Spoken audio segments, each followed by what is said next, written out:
नमस्कार दोस्तों। हमने संघर्षकालीन भारत में पहले पढ़ा गुलाम वंश और उसके बाद हमने पिछले वीडियो में देखा हम्मीर देव चौहान। हमारा न्यू टॉपिक है खिलजी वंश।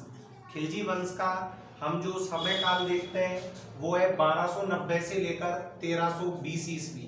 तो 1290 से 1320 ईस्वी के मध्य जो खिलजी वंश है उसके महत्वपूर्ण शासकों के बारे में आज हम चर्चा करेंगे।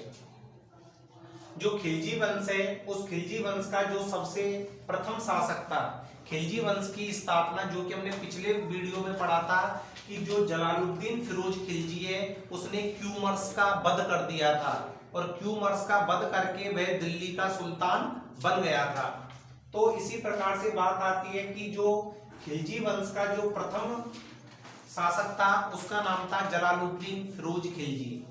जब जलालुद्दीन फिरोज खिलजी शासक बना तब उसकी उम्र 70 साल थी, यानी कि वह 70 साल का एक बुजुर्ग व्यक्ति था और उस 70 साल के बुजुर्ग व्यक्ति का फायदा उठाकर इसके दामाद और भतीजा, यानी कि इसने अपनी बेटी की शादी, जलालुद्दीन फिरोज खिलजी ने अपनी बेटी की शादी अपने भतीजे अलाउद्दीन खिलजी के साथ कर दी थी और अलाउद्दीन खिलजी ने इसकी 1296 ईस्वी में हत्या करवा दी। 1296 ईस्वी में अलाउद्दीन खिलजी ने जलालुद्दीन खिलजी की हत्या करवा दी और हत्या करवाने के बाद अलाउद्दीन खिलजी गद्दी पर बैठा। अलाउद्दीन खिलजी दिल्ली में गद्दी पर बैठा और अलाउद्दीन खिलजी ने अपने सिक्कों पर द्वितीय सिकंदर के नाम से अपना उल्लेख करवाया, यानी कि अलाउद्दीन खिलजी ने अपने सिक्कों पर द्वितीय सिकंदर के नाम से अपना उल्लेख करवाया।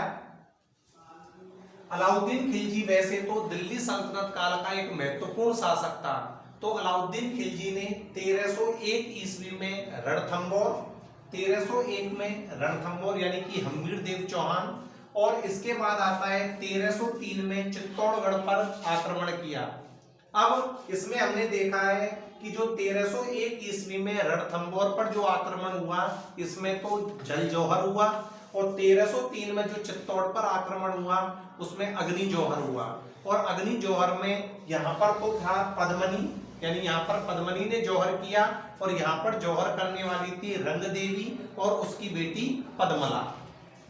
इसके बाद आता है कि जो अलाउद्दीन खिलजी है उसका जो शासन था वो कश्मीर से लेकर बंगाल तक विस्तृत था, यानी कि कश्मीर से लेकर बंगाल तक इसने अपना शासन फैला रखा था, लेकिन बंगाल से नीचे इसका शासन नहीं था, इसलिए यह आगे नहीं बढ़ सका।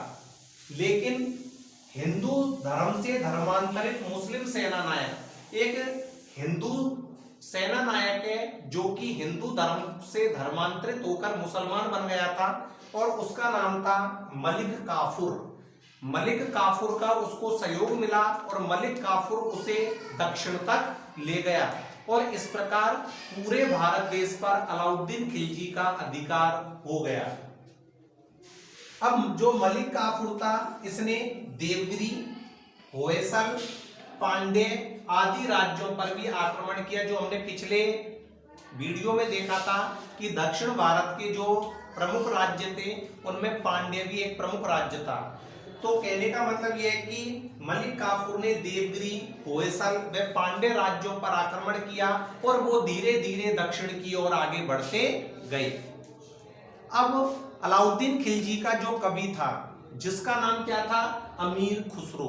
तो अमीर खुसरो ने कहा कि अलाउद्दीन खिलजी रामेश्वरम तक पहुंचा। अब हम जब रामेश्वरम को देखते हैं तो रामेश्वरम की स्थिति आती है तमिलनाडु के दक्षिण में, यानी कि तमिलनाडु तक, यानी तमिलनाडु के अंतिम छोर तक यह पहुंचा और इसने अपनी जीत हासिल की।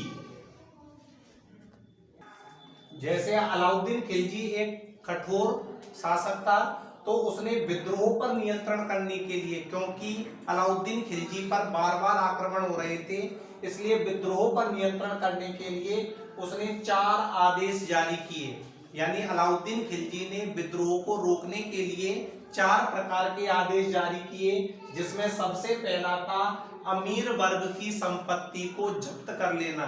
यानी कि उस टाइम जब मुस्लिम शासक होते थे उसमें एक वर्ग था जिसका नाम था अमीर वर्ग। तो जो अमीर वर्ग है उसकी संपत्ति को जब्त करना और खालसा भूमि को कृषि योग्य बनाकर राजस्व में वृद्धि करना। कहने का मतलब ये था कि विद्रोह पर नियंत्रण करने के लिए हमें युद्ध करने की जरूरत थी और युद्ध करने के लिए हमें राजस्व चाहिए था। तो खालसा भूमि को कृषि योग्य भूमि में परिवर्तित कर कर राजस्व को एकत्रित करना या राजस्व में वृद्धि करना। दूसरा क्या होता था कि सामान्यतः जो सैनिक होते थे वो मद्य का सेवन करते थे, यानी कि शराब का सेवन करते थे। और शराब का सेवन करने पर क्या होता था कि विद्रोह होने की संभावना रहती थी या एक सैनिक उतावलेपन में किसी भी बात को कह सकता था। तो ऐसी स्थिति को देखते हुए अलाउद्दीन खिलजी ने दिल्ली में मद्य निषेध कर दिया कि कोई भी सैनिक या सेना नायक शराब नहीं पिएगा या मद्य का सेवन नहीं करेगा। तीसरा आता है गुप्तचर प्रणाली का गठन। गुप्तचर प्रणाली के गठन का मतलब यह था क्योंकि विद्रोह हो रहे थे और विद्रोह को दबाने के लिए गुप्तचर लगाना जरूरी था, तो इसने गुप्तचर प्रणाली का गठन किया जो एक दूसरे पर जासूसी किया करते थे। और इसी प्रकार से चौथा है अमीरों के परस्पर मेल मिलाप पर रोक। क्या होता था कि जो अमीर सेना नायक होते थे वो आपस में एक दूसरे से घुल मिल जाते थे और वह संगठन बनाकर अलाउद्दीन खिलजी पर आक्रमण कर सकते थे। इस कारण से उसने अमीरों के परस्पर मेल मिलाप पर भी रोक लगा दी। अब देखिए दोस्तों, इसमें एक पुस्तक है जिसका नाम है खजाइनुल फतुह।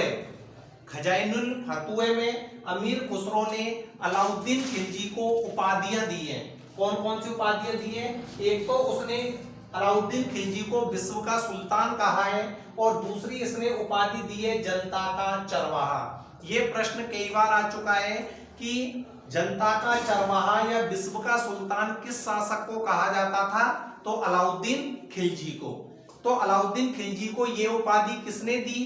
तो अमीर खुसरो ने, क्योंकि अमीर खुसरो उसका एक प्रसिद्ध कवि था। इसी प्रकार से सुल्तान ने पुलिस, गुप्तचर, डाक पद्धति और प्रांतीय प्रशासन में भी कई सुधार किए और कई सुधारों के हिसाब से ही जो सुल्तान है उसने दिल्ली पर विभिन्न प्रकार के परिवर्तन किए। अलाउद्दीन खिलजी ने सबसे महत्वपूर्ण सुधार बाजार नियंत्रण का किया था, यानी कि अलाउद्दीन खिलजी का जो सबसे महत्वपूर्ण सुधार रहा है वो बाजार नियंत्रण का रहा। उसने बाजार को नियंत्रित करने के लिए और काला बाजारी और मुनाफाखोरी को खत्म करने के लिए बहुत सारे आदेश जारी किए। अब जो अलाउद्दीन खिलजी था उसने दीवाने रियासत का अर्थ क्या था? व्यापार का नियंत्रक, यानी व्यापार को नियंत्रित करने वाला दीवाने रियासत और शाहना या दंडाधिकारी का मतलब क्या होता है? दंड देने वाला कौन होता है? दरोगा। तो बाजार का दरोगा। और मुहत्सिब का मतलब क्या था? जनसाधारण का रक्षक एवं नाप तोल का निरीक्षण करता। क्योंकि हम पहली बात कर चुके हैं कि इसका सबसे महत्वपूर्ण जो सुधार था वो था बाजार नियंत्रण, और बाजार नियंत्रण को सुधारने के लिए इसने कुछ पदों को सृजित किया या नए पदों को सृजित किया। और एक था बरीद ए मुमालिक, जिसका अर्थ होता था गुप्तचर अधिकारी। इन पदों को इसने सृजित किया और अलाउद्दीन खिलजी ही पहला शासक था जिसने सैनिकों को नगद वेतन देना प्रारंभ किया और हुलिया लिखने की प्रथा भी अलाउद्दीन खिलजी ने ही शुरू की थी। इसके बाद आता है 1316 ईस्वी में अलाउद्दीन खिलजी की जब मृत्यु हो गई तो अलाउद्दीन खिलजी की मृत्यु के बाद इसका पुत्र था जिसका नाम था कुतुबुद्दीन। तो कुतुबुद्दीन शासक बना और शासक बनने के साथ ही उसने अपने पिता द्वारा जारी किए गए कठोर आदेशों को रद्द कर दिया और आदेशों को रद्द करने के साथ ही उसने स्वयं को खलीफा घोषित किया। खलीफा का अर्थ क्या था? ईश्वर द्वारा भेजा गया दूत या उसका उत्तराधिकारी। इसने स्वयं को खलीफा घोषित किया और इसने उल बासिक बिल्ला की उपाधि धारण की। तो हमने इस वीडियो में अलाउद्दीन खिलजी, जलालुद्दीन फिरोज खिलजी आदि के बारे में अध्ययन किया। और हमें ये आशा है कि आपको ये वीडियो पसंद आया होगा। धन्यवाद।